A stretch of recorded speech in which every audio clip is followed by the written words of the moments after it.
Hi friends, welcome to our channel.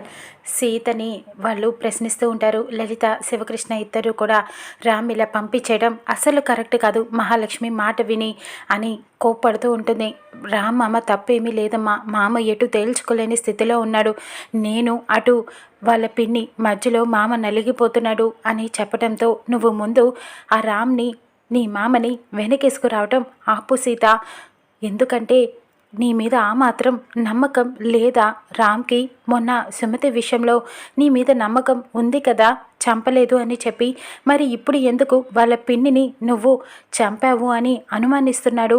ఆ మాత్రం నమ్మకం లేకపోతే ఇంకా ఎందుకు సీత?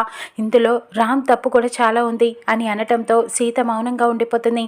శివకృష్ణ అంటాడు, ఇప్పుడేమి రామ్ కొత్తగా చేయట్లేదు కదా, చిన్నప్పటి నుంచి మహాలక్ష్మి మాటనే వినటం, తన మాటనే నమ్మటం అలవాటైపోయింది కాబట్టి ఇంకా రామ్నేమి మనం అనలేము కదా, ఇదంతా మహాలక్ష్మియే చేసింది అని అనటంతో లలిత అంటుంది, సుమతి హత్య వెనుకాల అసలు మహాలక్ష్మి హస్తం కూడా ఉందేమో అని అనటంతో నాకు అదే డౌట్గా ఉందని చెబుతూ ఉంటుంది సీత.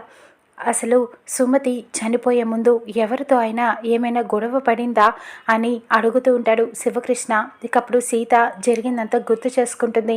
ఒకరోజు సుమతి బ్రతికి ఉన్నప్పుడు ఇంటికి వచ్చి బాధపడుతూ ఇలాగ ఈవ్ టీజింగ్ కేసు కింద ఒక అతన్ని అరెస్ట్ చేయించాను, కంప్లైంట్ ఇచ్చానని చెప్పిన విషయం గుర్తుకు వస్తుంది. ఆ విషయాన్ని చెప్తూ ఉంటుంది. అవును నాన్న, కొద్ది రోజుల క్రితం సుమతి అత్తమ్మ ఎవరో ఒక అమ్మాయిని ఏడిపిస్తున్నాడని ఒక అతన్ని ఈవ్ టీజింగ్ కేసు కింద అరెస్ట్ చేయించింది, ఆ విషయం గుర్తుకొచ్చింది అని చెప్తూ ఉంటుంది. అయితే వాడే ఏమైనా సుమతి మీద కక్ష పెట్టుకొని బయటికి వచ్చి సుమతిని చంపేశాడేమో అని లలిత అంటుంది. ఏమో, అది నిజం కావచ్చు. మనం అసలు ఆ కేసు పెట్టింది ఎవరు, వాడు, మనం ముందు వాడి గురించి తెలుసుకోవాలి అని అంటుంది సీత. అవును సీత, మనం వెంటనే పోలీస్ స్టేషన్కి వెళ్దాం, సిటీలో వాడు ఎవడో అప్పుడు చూద్దాము అని చెప్పడంతో సరే నాన్న, నేను ఇప్పుడే వస్తాను అంటూ లోపలికి వెళ్తుంది సీత. అక్కడ ఉన్న గన్ని తీసుకుంటుంది. శివకృష్ణ లలిత చూడకుండా ఆ గన్ని దాచిపెడుతుంది. అది పోలీస్ స్టేషన్కి తీసుకువెళ్దామని అనుకుంటుంది. నేను వాడెవడో కనుక తెలిస్తే ఈ విషయం నిజంగానే సుమతి అత్తమ్మని వాడే చంపినట్టయితే కనుక నాన్నకి కూడా డౌట్ రాకుండా వాడిని నేను అక్కడే చంపేస్తాను అని చెప్పి లలితకు ఎవరికి కనపడకుండా ఆ గన్నుని శివకృష్ణతో పాటు తీసుకువెళ్తుంది. వాళ్ళిద్దరూ పోలీస్ స్టేషన్కి బయలుదేరి వెళ్తారు. అక్కడ రామ్ ఆలోచిస్తూ ఉంటాడు సీత గురించే. సీత జ్ఞాపకాలలో గుర్తు చేసుకుంటూ ఉంటాడు. సీతని పంపించేసిన విషయం అంతా కూడా తలుచుకొని బాధపడుతూ ఉంటాడు. ఇంతలో అక్కడికి రేవతి వస్తుంది. రామ్ అంటూ పిలుస్తూ ఉంటుంది. నువ్వెప్పుడు వచ్చావు అత్తయ్య అంటూ పిలుస్తూ ఉంటాడు. నువ్వు ముందు నాకు ఇది చెప్పు, సీతను ఎందుకు ఇంట్లో నుంచి పంపించేశావు అని ప్రశ్నిస్తూ ఉంటుంది. నువ్వు ఆ విషయానికి అది మాట్లాడటానికి ఇక్కడికి వచ్చి ఉంటే కనుక అత్తయ్య ప్లీజ్ నాతో ఆ విషయం మాట్లాడొద్దు, నువ్వు వెంటనే వెళ్ళిపో అని అనటంతో అదేంటి రామ్ అలా మాట్లాడుతున్నావు, నువ్వేం చేస్తున్నావో నీకు అర్థమవుతుందా, సీతని నువ్వు అనుమానించి పంపించేశావా, మహాలక్ష్మి వదిన కుట్రలో నువ్వు పంచుకుంటున్నావా, వాళ్ళు కుట్ర చేసి సీతని పంపించేశారు అని చెప్తూ ఉంటుంది. లేదు, నేను ఆధారాలతో సహా సీత మా పిన్నిని చంపిందని నమ్ముతున్నాను, పిన్ని మీద యాక్సిడెంట్ చేయించింది, అన్ని ప్రూఫ్స్తో సహా దొరికాయి, అందువల్ల నేను సీతని నమ్ముతున్నాను. ఎప్పుడు చూసినా అత్త కొడల గొడవ అని అనుకున్నాను, కానీ ఇలాగ చంపే వరకు వెళ్తుందని సీత నేనెప్పుడు అనుకోలేదు, అదే నేను చేసిన తప్పైపోయింది అని చెప్పడంతో నువ్వు నమ్ముతున్నావా రామ్? మొన్న నువ్వే నమ్మాల్సింది పోయి సీతని నువ్వే అనుమానించి ఇలా పంపించేస్తావా? అందరూ కూడా సీత మీద అలా అపవాదం వేస్తున్నారు, కానీ నువ్వు తోడుగా అండగా సీతకి ఉండాల్సింది పోయి సీతని అలాగా పంపించేస్తావా? ఒక్కసారి నువ్వే ఆలోచించు.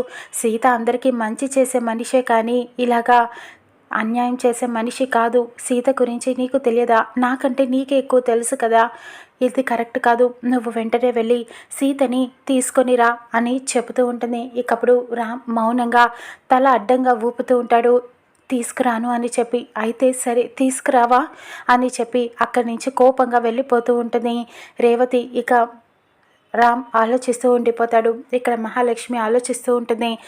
సీత నేను పంపించేశానన్న కోపంతో ఏమైనా స్కెచ్ వేస్తుందా? ఈ పాటికి ఏదో ప్లాన్ వేసే ఉంటుంది. అప్పుడు సుమతిని ఇంటి నుంచి పంపించేశానని కక్ష కొద్దీ మళ్ళీ వెనక్కి తీసుకువచ్చింది. అలాంటిది దాన్ని నేను పంపించేస్తే ఈ ఇంటికి రాకుండా తిరిగి ఉంటుందా? ఈ పాటికి ఏం చేస్తుందో ఏంటో అని ఆలోచిస్తూ భయపడుతూ ఉంటుంది. ఇంతలో గౌతమ్ వస్తాడు. గౌతమ్ అంటూ పిలుస్తూ ఉంటుంది. ఏంటి మామ్ అని అడగటంతో, నువ్వు నన్ను మామ్ అని పిలవకు, ఇక్కడ గోడలకి కూడా చెవులు ఉంటాయి అని అనటంతో, ఎవరు లేరు కదా, మన గురించి నిజం తెలిసిన ఆ సుమతిని చంపేశాను, సీతని ఇంట్లో లేకుండా చేశాను, ఇంకా ఏంటి అని అడుగుతూ ఉంటాడు. నువ్వు ఎక్కడికి వెళ్ళావు అని అడుగుతూ ఉంటుంది. ఏం తోయట్లేదు, అందుకే ఫ్రెండ్స్తో కాసేపు బయటకు వెళ్ళొచ్చా అని చెప్పడంతో, కాసేపు కొద్ది రోజులు ఇవన్నీ ఆపేసాయి, ఇంట్లో వాళ్ళ కంట పడితే నీ గురించి మొత్తం నిజం తెలిసిపోతుంది, అసలే నాకు కన్ను అదురుతోంది, అది అపశకునం, మన టైం బాగోలేకపోతే సుమతిని నువ్వే చంపావని తెలిసిపోతుంది, ఆ సీత ఏదో ఒకటి చేస్తుంది, సీతకి ఈ నిజం తెలియకుండా ఉండాలి, కాబట్టి కొద్ది రోజులు నువ్వు ఇంట్లోనే ఉండు అని చెప్తూ ఉంటుంది. ఆ సీత గురించి మా అమ్మ మరీ భయపడిపోతుంది. ఆ సీతకి ఏం తెలుస్తుంది, సీత నన్నేమి చేయలేదు అని చాలా ధీమాగా ఉంటాడు. ఇక ఇది ఇలా ఉండగా అక్కడ మిథున కాఫీ తాగుతూ ఉంటుంది. ముఖర్జీ తన భార్య ఇద్దరు కూడా, నువ్వేంటి ఇంకా ఇలాగే ఉన్నావు, పెళ్ళి కొడుకు వాళ్ళు వచ్చేస్తున్నారు, తొందరగా రెడీ అవ్వు అని చెప్పడంతో, నాకు నచ్చితేనే ఈ పెళ్ళి చేసుకుంటాను, మీరు నన్ను ఫోర్స్ చేయొద్దు అని చెప్తూ ఉంటుంది మిథున.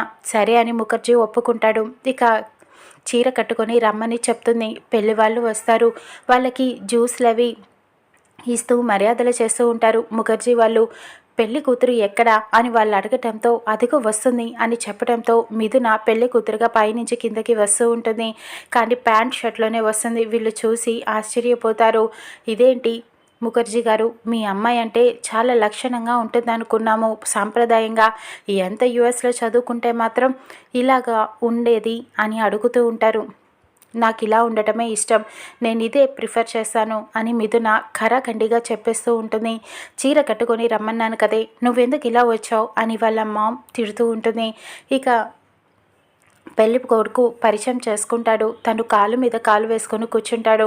ఇక మిథున కూడా అలాగనే కాలు మీద కాలు వేసుకొని కూర్చుంటుంది. వాళ్ళకి ఏమాత్రం రెస్పెక్ట్ ఇవ్వదు. హాయ్ అండి అని తను పలకరించడంతో, నువ్వు ఎందుకమ్మా చీర కట్టుకోలేదు, సాంప్రదాయంగా లేవని పెళ్లి కొడుకు తల్లి తండ్రి అడుగుతూ ఉంటారు. నాకు ఇలాగే ఇష్టం, తను కూడా కాలు మీద కాలు వేసుకున్నాడు కదా, ఇందులో తప్పేముంది అని చెప్తూ ఉంటుంది. ఇంతకీ పెళ్ళి అయ్యాక ఏం చేద్దామని అని అడుగుతూ ఉంటుంది. ఏముంది, నాతో పాటు నిన్ను కూడా యూఎస్ తీసుకువెళ్ళిపోతాను, మా మామ్ డాడీ ఇక్కడే ఉంటారు అని చెప్పడంతో, వాళ్ళని నీతో పాటు తీసుకువెళ్ళవా అని అడుగుతూ ఉంటుంది.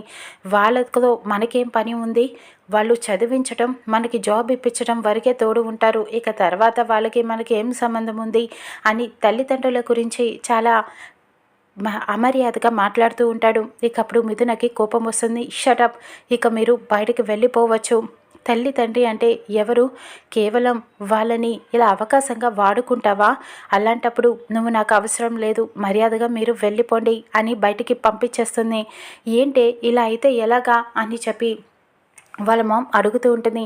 నాకు మర్యాదస్తులు కావాలి, ఎమోషన్స్, రెస్పెక్ట్ అన్నీ ఉండాలి, అందంగా లేకపోయినా చాలా సాంప్రదాయంగా ఉండాలి పెళ్ళికొడుకంటే, అలాంటి వాళ్ళు ఎవరైనా ఉంటే చూడండి అని మిథున అంటుంది. ఇక అక్కడ రామ్ సీత గురించి ఆలోచిస్తూ ఉంటాడు. శివకృష్ణ సీత కలిసి పోలీస్ స్టేషన్కి వెళ్తారు. అక్కడ కానిస్టేబుల్ని ఎంక్వైరీ చేస్తూ ఉంటాడు శివకృష్ణ. ఇలాగా సుమతి గారు కంప్లైంట్ ఇచ్చారు కదా, వాడు ఎవడు, ఫోటో ఏమైనా ఉందా, అసలు వాడిని కోర్టుకి తీసుకువెళ్ళారా అని అడగటంతో, కోర్టుకి తీసుకువెళ్ళలేదు, వాడిని వదిలిపెట్టేశారు సిఐ గారు, నేను నా ఫోన్లో ఫోటో తీసుకున్నాను సార్ అని ఫోటో చూపిస్తూ ఉంటాడు. వాడు గౌతమ్. అది చూసి ఒక్కసారిగా సీత ఆశ్చర్యపోతుంది.